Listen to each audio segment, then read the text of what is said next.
Obviously ఇప్పుడు common నాలెడ్జ్గా చాలా మందికి ఇప్పుడు తెలిసిపోయింది సార్. ఒకటి సర్జికల్, ఇంకోటి కీమోథెరపీ, ఇంకోటి రేడియేషన్ ట్రీట్మెంట్స్ ఉంటాయి క్యాన్సర్కి అని చెప్పి. సో అన్నిటికీ సర్జరీలు ఉపయోగపడతాయి సార్?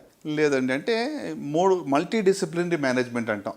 యూజువల్గా సాలిడ్ ట్యూమర్స్ అంటే రొమ్ము క్యాన్సర్ కానివ్వండి, థైరాయిడ్ కానివ్వండి, లేకుంటే పెదపేగు కానీ, లంగ్స్లో కానీ, వీటిని సాలిడ్ ట్యూమర్స్ అంటాం. సో వీటిల్లో అర్లీ స్టేజ్లో మనం కనుక్కుంటే సర్జరీ చేస్తాం. స్టేజ్ 1 యూజువల్గా అర్లీ స్టేజ్లో సర్జరీ ఫస్ట్ చేస్తాం. సో ఒకవేళ జబ్బు లోకల్గా అడ్వాన్స్ అయినట్లయితే, లింఫ్ నోడ్స్ కానీ పాకినట్లయితే ఫస్ట్ కీమోథెరపీ ఇచ్చి దాన్ని డౌన్ స్టేజ్ చేసి తర్వాత సర్జరీ చేస్తాం. ఇన్ని వందల వేల సర్జరీలు చేసి ఇంత కీర్తి ప్రతిష్టలు మీకు మొన్న కూడా ద్రౌపది ముర్ము గారితో, మీ ప్రెసిడెంట్ గారితో మీ ఫోటో చూసాం sir. It must be so fulfilling for you. అవునా, అంటే కమ్యూనిటీ వర్క్ అనేది కూడా I feel it's very close to my heart అండి. ఆ లెగసీ అనేది మా అమ్మ నుంచి నాకు వచ్చింది.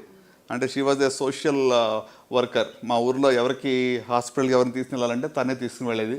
కర్ణాటకలో వాళ్ళ కన్నడ లాంగ్వేజ్ వచ్చేది కాదు, తెలుగు వాళ్ళంతా అక్కడ సెటిల్ అయ్యారు కాబట్టి ఆమె కన్నడ వచ్చేది, తీసుకుపోయేస్తాను. సో ఆ లెగసీ నాకు పాస్ ఆన్ చేసేదేమని అనుకుంటూ ఉంటాను. కమ్యూనిటీకి అవేర్నెస్ బిల్డ్ చేయాలని, ఇంకోటి ఏదో చేయాలని. వాట్ ఈస్ ద టిపికల్, అంటే ఒక కామన్ ఇన్సైట్ వచ్చి ఉంటుంది కదా సార్ మీకు, క్యాన్సర్ బారిన పడడానికి ఇదిగో ఇవి కారణాలు అని. అదేమిటి, మన దాకా రాదనుకుంటారా జనం కమ్యూనిటీలో, లేకపోతే నాకేం కాదులే అనుకుంటారా, or what is it sir? ఆ రెసిస్టెన్స్ ఏమిటి? తప్పకుండా, అంటే క్యాన్సర్ గురించి ఎట్లా అంటే ఇప్పుడు ఈవెన్ స్క్రీనింగ్ టెస్టులు చేస్తూ ఉంటే కూడా చాలామంది టెస్టులు చేసి లేని జబ్బు ఇస్తారేమని భయపడుతూ ఉంటారు. ఓహో, మేము వాళ్ళిద్దరు బస్సుల ద్వారా వెళ్ళి క్యాన్సర్ స్క్రీనింగ్ చేస్తాం, మెమోగ్రఫీ చేస్తాం, ప్యాప్స్మియర్ చేస్తామంటే అంతా మాకు బాగుంది, ఏమి లేని జబ్బు మీరు ఇస్తారా అని చెప్పి కూడా వాళ్ళు భయపడుతూ ఉంటారు. అంటే అపోహలు ఉన్నాయి. ఇంకా ప్రజల్లో అంటే యాక్సెప్టెన్స్ లేదు, అవేర్నెస్ లేదు. సో ఎందుకు నంబర్ పెరుగుతుంది అంటే అగైన్ మోస్ట్ ఇంపార్టెంట్ అంటే టొబాకో, పొగాకు మరి సేవించడం, పొగాకు కాల్చడం 30 to 40% దీనివల్లే వస్తుంటాయి. కొన్ని ఇన్ఫెక్షన్స్, మీకు హెచ్పివి వైరస్ అని ఉంటుంది, హ్యూమన్ ప్యాపిలోమా. మన అందరికీ తెలుసు ఇట్స్ వన్ ప్రివెంటబుల్ క్యాన్సర్. మన జీవితకాలంలో ఈ క్యాన్సర్ లేకుండా చూడొచ్చు. కానీ ఎంతమంది హెచ్పి వ్యాక్సిన్ తీసుకున్నారు అంటే చాలా తక్కువ మంది. పాశ్చాత్య దేశాల్లో ఇట్స్ మ్యాండేటరీ వ్యాక్సినేషన్. అబ్బాయిలకు కూడా వ్యాక్సినేషన్ ఇస్తారు హెచ్పివిది, ఎందుకంటే head and neck, oral cancers, లేక కొన్ని వాట్స్ వస్తాయని చెప్పి మగవాళ్ళు కూడా ఈ వ్యాక్సిన్ ఇస్తారు. సో మన దగ్గర ఈ యొక్క అవేర్నెస్ లేదు.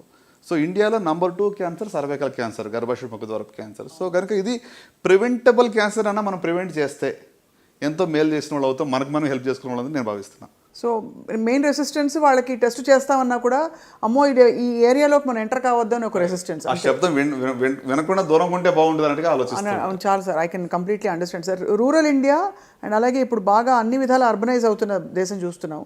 కానీ ఏ సెగ్మెంట్లో మీకు ఎక్కువ కనిపిస్తున్నాయి సార్? అంటే అన్డిటెక్టెడ్ క్యాన్సర్ స్టేజ్ 2, 3కి వచ్చేసి తర్వాత తెలుసుకుని రావడం అనేది. అంటే రూరల్లో డెఫినెట్గా ఓవరాల్ లేట్ స్టేజ్లో వచ్చేది రూరల్ ఎక్కువగా ఉంది. అయినప్పటికీ కూడా ఒకటి ఏంటంటే స్క్రీనింగ్కి వచ్చేటప్పటికి అర్బన్లో కూడా అన్ఎడ్యుకేటెడ్ అనే చెప్పొచ్చు. చాలా మంది ఇప్పుడు మెమోగ్రఫీస్ ఆఫ్టర్ 40 years ఎంతమంది చేయించుకుంటున్నారు? మన దేశంలో యాక్చువల్లీ చాలా తక్కువ ఉంది సార్. యుఎస్ లాంటి కంట్రీస్ లెస్ దాన్ 3% అండి.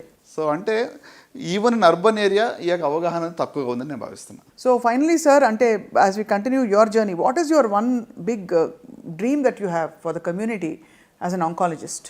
అంటే నా గోల్ ఏంటంటే హౌ కెన్ వి క్యాన్సర్ యొక్క బర్డన్ని ఏ విధంగా మనం తగ్గించగలం, ఏ విధంగా దీన్ని పూర్తిగా నిర్మూలన చేయడం అనేది కాకపోవచ్చు, బట్ ఏదైతే మనం ఆపగలమో దాన్ని మనం ఆపవచ్చు. ఇందాక మనం అనుకున్నట్టుగా సర్వైకల్ క్యాన్సర్ లేకుండా చేయొచ్చు, బ్రెస్ట్ క్యాన్సర్ అర్లీగా డయాగ్నోస్ చేయొచ్చు, ఓరల్ క్యాన్సర్ అర్లీగా డయాగ్నోస్. సో ఈ యొక్క సంఖ్యను తగ్గించాలనే ఉద్దేశంతోనే మరి ప్రస్తుతానికి నా యొక్క ఏదైతే కమ్యూనిటీ వర్క్ ఏదైతే ఉందో దాని ద్వారా చేస్తాను, గ్రేస్ క్యాన్సర్ ఫౌండేషన్ ద్వారా. అపారమైన అనుభవంతో తప్పకుండా ప్రభుత్వం వైపు నుంచి నియంత్రించవలసిన కొన్ని విషయాలని మీరు ఎప్పుడైనా తీసుకెళ్ళి ఆ ప్రయత్నాలు చేసి, లేదు చేయాలని ఇంకా ముందు ముందు కోరుతూనే ఉన్నాయా సార్? తప్పకుండా అండి. హెచ్పివి మీకు చెప్పినట్టుగానే వ్యాక్సినేషన్ మరి గవర్నమెంట్ ఆఫ్ ఇండియా వాళ్ళు ఈ సంవత్సరం లాంచ్ చేస్తామని చెప్పారు ఆల్రెడీ. సో మనం అట్లీస్ట్ కొన్ని జిల్లాల వారుగా లేకపోతే స్టేట్ వైజ్గా ఇండియాలో మొట్టమొదటి స్టేట్ సర్వైకల్ క్యాన్సర్ లేకుండా చేశారు అనేటువంటిది ఒకటి మనకి ఆంధ్రప్రదేశ్ కానీ తెలంగాణ కానీ అట్లా తీసుకున్నట్లయితే మరి టీనేజ్ అమ్మాయిలందరికీ కూడా ఇక హెచ్పివి వ్యాక్సిన్ ఇస్తే ఖచ్చితంగా ఈ యొక్క జబ్బు రాకుండా మనం చూసుకోవచ్చు. సో ఇదొక విషయాన్ని నేను మరి మినిస్టర్స్తో కూడా గవర్నమెంట్ దగ్గర తీసుకురావడం జరిగింది. సో ప్రతి జిల్లాలో కూడా వెళ్ళి ఒక మొబైల్ స్క్రీనింగ్ యూనిట్స్ ద్వారా స్క్రీనింగ్ చేస్తే అవగాహన కల్పించడం ప్లస్ స్క్రీనింగ్ చేయడం, ఇది చేస్తే ఖచ్చితంగా ఇక సంఖ్యను తగ్గించవచ్చు, ఇక బరువును తగ్గించవచ్చు అనేది నా యొక్క ఆలోచన. అండ్ బహుశా మీరు ఇలా చేస్తున్న ఈ విజిట్స్లో రూరల్ ఏరియాస్లో మీ ఫౌండేషన్ ద్వారా మీరు కూడా సర్ప్రైజ్ అయి ఉంటారు కదా sir, number of cases coming out. డెఫినెట్గా అండి. నాన్ కమ్యూనికబుల్ డిసీజ్ అంటాం, అంటే దీర్ఘకాల వ్యాధులు కదా, డయాబెటీస్ కానీ హైపర్ టెన్షన్ కానీ, ఇవి ఫస్ట్ టైము కొన్ని ప్లేసుల్లో 12%, 10% అట్లా, వాళ్ళకి ఏమీ తెలియదు, క్యాంప్కి వచ్చారు 100 మంది diabetes hyper tension, cancer detection rates about 1.3 to 1.5% ఉంది. సో అది కూడా చాలా ఎక్కువ అండి. వెస్ట్రన్ కంట్రీస్లో 0.3% మ్యామోగ్రఫీ డిటెక్టెడ్ క్యాన్సర్స్ అంటే చాలా ఎక్కువగా ఫీల్ అవుతుంటారు. కరెక్ట్, అవును అవును. So in that way it's very high. And overall sir, భారతదేశం ఏ స్టేజ్లో ఉంది అంటే ఇన్ టర్మ్స్ ఆఫ్ క్యాన్సర్తో పోరాడడంలో మనం ఎంత అడ్వాన్స్డ్గా ఉన్నాం? ఎందుకంటే ఇప్పుడు కొంచెం మారుతున్నాయి పరిస్థితులు, కానీ ఇదివరకు అమెరికా వెళ్ళిపోయేవాళ్ళు, ఈవెన్ కొంచెం మనకి బాగా డబ్బులు ఉన్నవాళ్ళు, అఫోర్డబిలిటీ ఉన్నవాళ్ళు, క్యాన్సర్ వచ్చింది అమెరికా వెళ్ళాం ట్రీట్మెంట్కి అనేవారు. ఇప్పుడు ఆ పరిస్థితులు మారుతున్నాయి. But how do you rate India on? లేదండి, అంటే క్యాన్సర్ ట్రీట్మెంట్కి వచ్చేటప్పటికి ఇండియాలో మన వెస్ట్రన్ కంట్రీ కంపేర్ చేస్తే ఏమాత్రం తక్కువ లేదు. అంటే క్లినికల్ రీసెర్చ్, కొత్త మాలిక్యూల్స్ అండ్ ట్రయల్స్ అవన్నీ కూడా అక్కడ ఎక్కువగా ఉండొచ్చు తప్ప, టెక్నిక్ వైజ్ కానీ, సర్జికల్ స్కిల్స్ వైజ్ కానీ, లేకుంటే ఎక్విప్మెంట్ వైజ్ కానీ, ఇన్ఫ్రాస్ట్రక్చర్ వైజ్ కానీ మనం ఏమాత్రం కూడా తక్కువ కాదు. ఇన్ఫ్యాక్ట్ ఇక్కడ చాలా యాక్సెస్ సో ఈజీ అండి. మీకు అమెరికాలో ఒక అపాయింట్మెంట్ కావాలంటే ఒక నెల పడుతుంది చాలాసార్లు. ఇట్స్ వెరీ, అంటే ఆ సిస్టమ్ ఈజ్ ఎంటైర్లీ డిఫరెంట్. మనకేంటి ఇప్పుడు నిజంగానే అర్జెంట్ ఉంది అంటే ఒక ఫోన్ కాల్ డాక్టర్లు అందుబాటులో ఉంటున్నారు ఈ రోజుల్లో ఇక్కడ. అవును, నిజమే sir. So in that way we are very privileged అనుకుంటాను ఇక్కడ అంతా. హెల్త్ కేర్ సిస్టంలో సార్ చాలా మనం ముందుకి వెళ్ళామంటే in terms of access and affordability also ఇప్పుడు. ఎస్. సో